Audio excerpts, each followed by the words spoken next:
Des traditions maintenant, comme à chaque début d'année, il y a les galettes de l'Épiphanie, les premiers bains, comme aujourd'hui d'ailleurs à Frontignan dans l'Hérault. Et il y a aussi les premiers vols pour les férus de parapente, tradition respectée hier dans le Gard. Sébastien Manus et Pascal Barbès. C'est une double première pour ce pilote, le premier vol de 2010, mais surtout un premier décollage avec une voile très particulière. Il s'agit d'un prototype imaginé par un hérolté, une voile de 16 mètres carrés de 3 kg seulement. Un vrai mouchoir de poche, c'est en gros la moitié d'un parapente classique. Plus petite, plus rapide, ces voiles permettent de voler par temps de grand vent. Et avec ce prototype, presque tout le monde peut s'envoler. C'est une tendance actuelle, lourde je sais pas, on verra bien.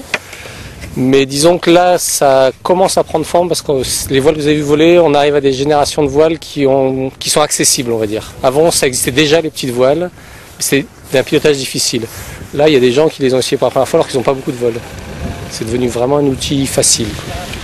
Concepteurs, pilotes d'essai ou débutants, ces amateurs de parapente font tous partie d'un même club. Créé il y a 12 ans, cette structure réunit des pilotes gardois et héroltés. Objectif, organiser leur activité car si le vol est libre, le sol, lui, est soumis à autorisation. On est obligé d'avoir les autorisations des propriétaires des deux terrains, décollage et atterrissage, pour pouvoir voler. Et vous arrivez à vous y retrouver justement ? Oui, grâce à petit, en faisant connaissance, en faisant marcher les réseaux locaux, on arrive à pérenniser les sites et à pouvoir les faire fonctionner toute l'année.